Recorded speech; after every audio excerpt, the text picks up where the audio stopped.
இல்லை வேண்டாம் நம்ம கொஞ்ச நாள் பார்த்துட்டு போவோம் அப்படிங்கிற மாதிரி அப்படியெல்லாம் எந்த இன்ஸ்ட்ரக்ஷனும் இல்லைங்க. நான் வந்து தொடர்ந்து 6 ஆண்டு காலம் குழந்தைகளோட பார்க்காம அரசியல் களத்தில் நின்றுருந்தேன். என் பிள்ளைகள் என்னோடவே இல்லை. 5 ஆண்டு காலம் கிட்டத்தட்ட என் அம்மாவினுடைய வளர்ப்பில் தான் வளர்ந்தாங்க.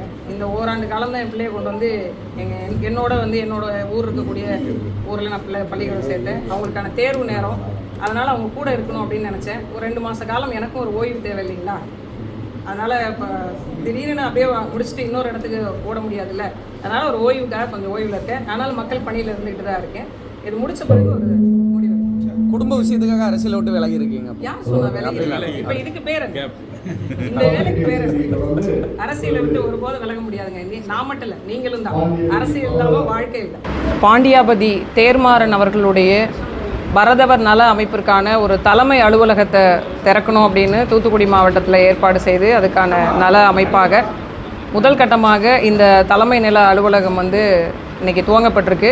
இந்த மே 1 அப்படிங்கிறது எவ்வளோ சிறப்பான நாள்னு உங்கள் இருக்கக்கூடிய எல்லாருக்கும் தெரியும். உங்கள் அத்தனை பேருக்கும் எங்களுடைய இந்த அமைப்பின் சார்பாக தொழிலாளர் நல வாழ்த்துக்களையும் தெரிவிச்சுக்கிறோம்.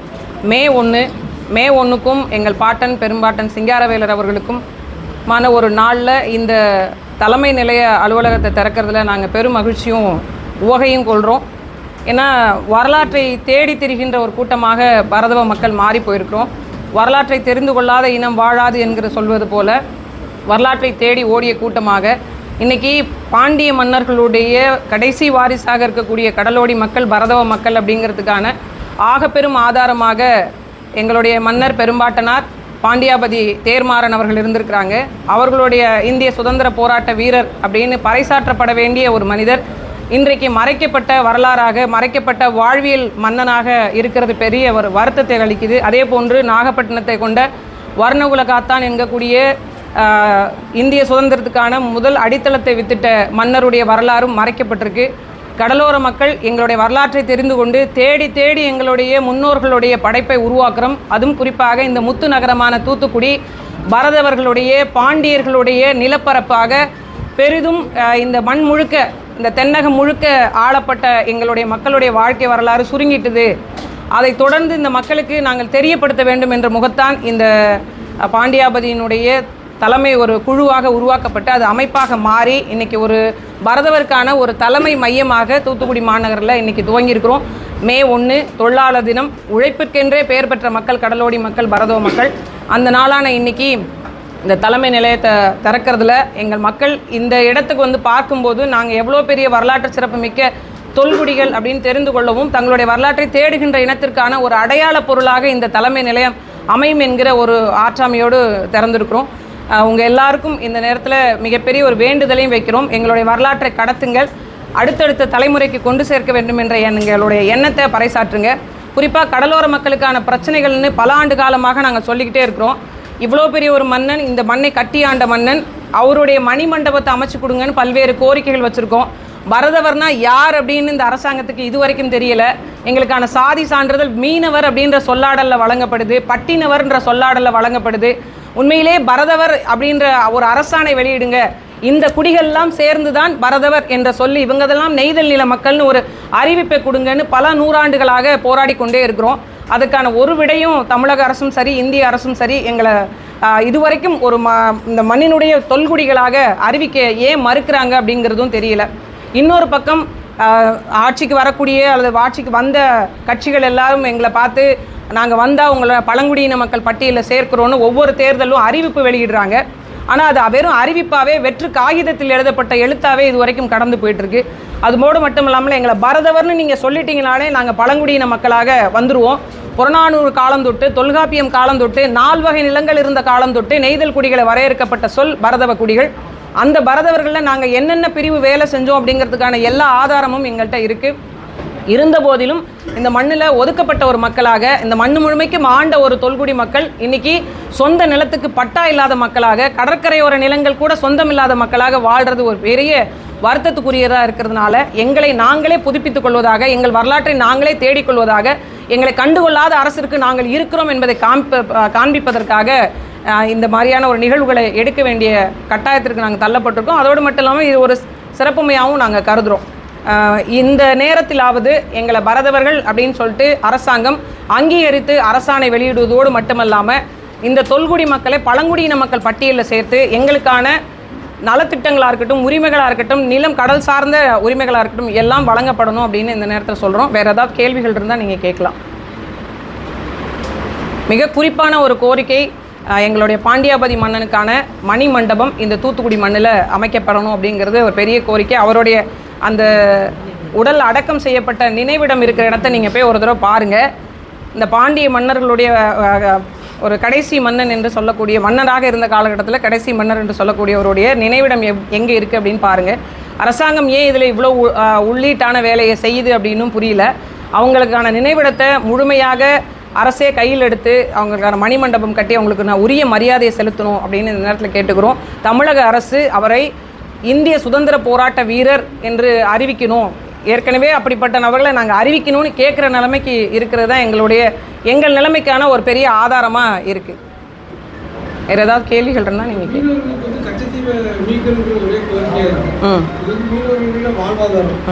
இந்தியா பாகிஸ்தான் பிரச்சனைகள் அந்த ஒப்பந்தத்தை இந்தியா உடனே ரத்து செய்யதான் சொல்றாங்க. ஆனா அப்படி ஒரு ரத்து செய்யும் போது இது ஒரு மீனவர்களுடைய வாழ்வாதாரம், இதையும் ரத்து செய்ய முடியுமா? இல்லை, கச்சத்தீவு அப்படிங்கிறது இப்போ இருக்கிற கட்சிகளுடைய பிரதான ஒரு சொல்லாடல். தேர்தல் நேரத்துக்கான ஒரு இந்த சின்ன பிள்ளைங்க வச்சு விளையாடுற பொருள் மாதிரி அந்த கச்சத்தீவை பார்க்குறாங்க. கச்சத்தீவு என்பது தமிழக மக்களுடைய சொத்து, ராமநாதபுரம் மன்னருடைய சொத்து. அதை தூக்கி கொடுக்குற அதிகாரமே இந்திய அரசாங்கத்துக்கு கிடையாது. ஒவ்வொரு முறையும் தேர்தல் வரும்போது பாருங்களேன், எல்லா பிரதான கட்சிகளும் சொல்கிற ஒரு காமன் டேர்மாக மாறிடுச்சு கச்சத்தீவு மீட்புங்கிறது. ஏன் கொடுத்தீங்கன்ற கேள்விக்கு இல்லை, யாரை கேட்டு கொடுத்தீங்கிற கேள்விக்கும் விடை இல்லை, யாரோட சொத்தை யார் தூக்கி கொடுக்கறதுன்ற கேள்விக்கும் விடை இல்லை. அப்போ இருக்கும்போது கொடுத்தது தான் ஒரு பக்கமும், இல்லை கொடுத்தது திருப்பி எடுக்கணும்னு ஒரு பக்கமும் இந்த மாதிரியான சொல்லாடல்கள் தான் போயிட்டு இருக்கே தவிர அது எங்களுடைய உரிமை. இந்த மண்ணுடைய எல்லா சினிமா டயலாக்லாம் சொல்லுவாங்களே, ஒரு பிடி மண்ணை கூட இங்கேருந்து அயலான் கொண்டு போனாங்க விட மாட்டேன், இவ்வளோ பெரிய ஒரு தீவை கொண்டு போயிட்டாங்க. இப்போ அந்த தீவு அதிகமாக போனதுனால அந்த பகுதியினுடைய, அதாவது இலங்கையினுடைய கடல் எல்லை அதிகமாகிடுச்சு, தமிழ்நாட்டினுடைய கடல் எல்லை சுருங்கிடுச்சு. இது மட்டும், இந்த மீட்பு மட்டும் இந்த மீனவ மக்களுடைய பிரச்சனையை தீர்க்குமானா அதுவும் இல்லை. கச்சத்தீவு மீட்பு என்பது எங்களுடைய உரிமை மீட்பு, எங்களுடைய தாயகத்தினுடைய ஒரு பங்கை கொடுத்துருக்குறாங்க, அதை மீட்கணும், அது கட்டாயம். அதே நேரம் கச்சத்தீவு மீட்பு மட்டும் கடலோர மக்களுடைய பிரச்சனை தீர்த்திடாது. இதை தாண்டி மீன்பிடி முறைமைகளில், கடலோர பங்கீடுகளில் பிரச்சனைகள் இருக்குது. இதை இந்திய அரசாங்கம் ஒரு பொருட்டாவே கருதலை. இந்த செய்திகளே இந்திய அரசாங்கத்தினுடைய செவிக்கு எப்படி போகுதுன்னே தெரியல. வெளியுறவுத்துறை அமைச்சருக்கு போகுதா? ஏன்னா இலங்கைக்கு போகிறாங்க, இந்திய நாட்டினுடைய பிரதமர் இலங்கைக்கு போகிறாங்க, அங்கே போய் என்ன பேசுவாங்க, இல்லை அந்த அமைச்சர்களோடு சந்திக்கிறாங்க அப்படின்னா என்ன பேசுவாங்க? ஏற்கனவே கடலோர மக்கள் அங்கே பாதிக்கப்பட்டு பிடிக்கப்பட்டு படகுகள் பிடிக்கப்பட்டு ஏன் குண்டடிப்பட்ட மக்கள் கூட அங்கே இருக்கிறாங்க. அவங்களுக்கான உரிய சிகிச்சை அல்லது விடுதலை படகுகள் பறித்து வச்சுருக்காங்க. அதுக்கான ஒரு முறையான தீர்வு எட்டப்படவே இல்லை. நீங்கள் தினசரி செய்தித்தாளை திறந்தீங்க அப்படின்னா 4 படகு பிடிப்பட்டது, 20 மீனவர்கள் பிடிப்பட்டாங்க, இது ஒரு செய்தியாக போயிட்டுருக்கே தவிர இது இங்கே இருக்கிற மக்களும் இந்த மண்ணினுடைய பிரஜைகள் தான், இந்த மக்கள் இந்த நாட்டினுடைய குடிமக்கள் தான்ன்ற பார்வை இந்திய அரசாங்கத்துக்கும் இல்லை, தமிழக அரசாங்கத்துக்கும் இல்லை.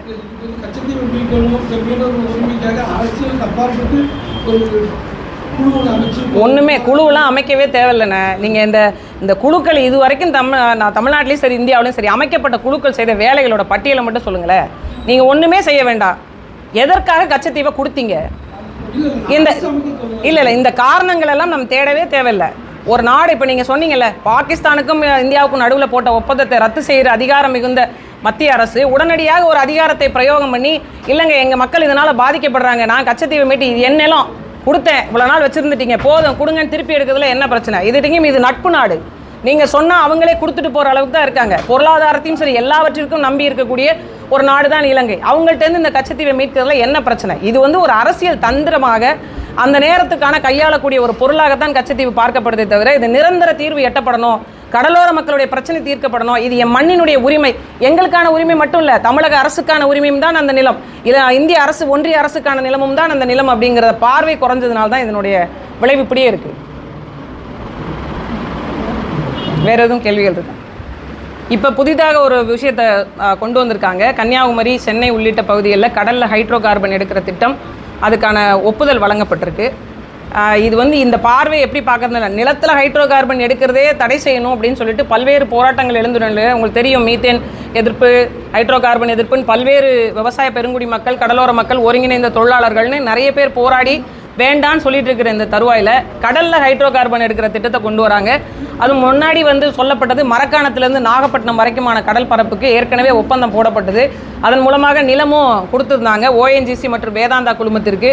மீண்டும் இப்போ கன்னியாகுமரி சென்னையும் தான் விடுபட்டு இருந்தது. தூத்துக்குடியிலேருந்து தொடங்கி தூத்துக்குடியினுடைய அடுத்த மாவட்டம் திருநெல்வேலி தொடக்கத்திலேருந்து தொடங்கி கன்னியாகுமரி உள்ளிட்டு இந்த பக்கம் சென்னை பழவேற்காடு உள்ளிட்ட பகுதிகளில் மீண்டும் ஹைட்ரோ கார்பன் எடுக்கிற திட்டத்துக்கு அனுமதி வழங்கப்பட்டிருக்கு. இது வன்மையாக கண்டிக்கத்தக்க ஒன்று. கடல் சூழியல் அப்படிங்கிறது பாதுகாக்கப்பட வேண்டிய ஒரு பெட்டகம்.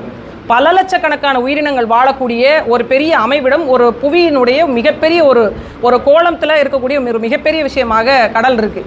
அப்படி ஒரு அனைத்து உயிர்வாழ்னுடைய மையமாக இருக்கக்கூடிய கடலை போயிட்டு நீங்கள் துளையிடுவோம், ஒரு துளை போடுறீங்க, இந்த இடத்துல ஒரு ட்ரில் போடுறீங்கன்னா 5 கிலோமீட்டர் சுற்றளவுக்கு எந்த படகும் வரக்கூடாது, மீன்பிடி வலைகள் மீன் பிடிக்கக்கூடாது அப்படின்னா நீங்கள் சிந்திச்சு பாருங்கள். பழவேற்காடு தொடங்கி கன்னியாகுமரி வரைக்கும் எத்தனை 5 கிலோமீட்டருக்கு எத்தனை குழாய்கள் பதிக்க போகிறாங்க.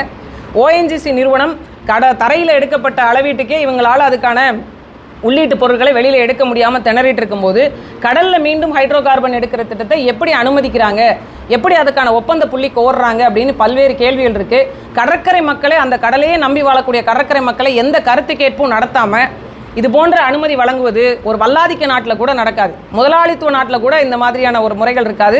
ஜனநாயக நாடு என்று சொல்லிக் கொடுக்கக்கூடிய இந்த நாட்டில் இந்த மக்களை எந்தவித கருத்து கேட்புக்கும் உட்படாமல் கடலோர பாதுகாவலர்களாக நிற்கக்கூடிய கடலோடி மக்களை ஒரு பக்கமாக ஒதுக்கி வச்சுட்டு அந்த மக்களுக்கான பாதிப்பை கொஞ்சம் கூட உணராமல் இது போன்ற திட்டங்களுக்கு அனுமதி கொடுப்பது வன்மையாக கண்டிக்கத்தக்கது. இந்த அமைப்பின் மூலமாக நாங்கள் பெரும் கண்டனத்தை தெரிவிக்கிறோம். மீண்டும் இந்த திட்டத்தை நீங்கள் நிறைவேற்றுவீங்கன்னு கடலில் கால் வச்சிங்க அப்படின்னா கடற்கரை மக்களும் கடலில் கால் வைக்க தெரியும்.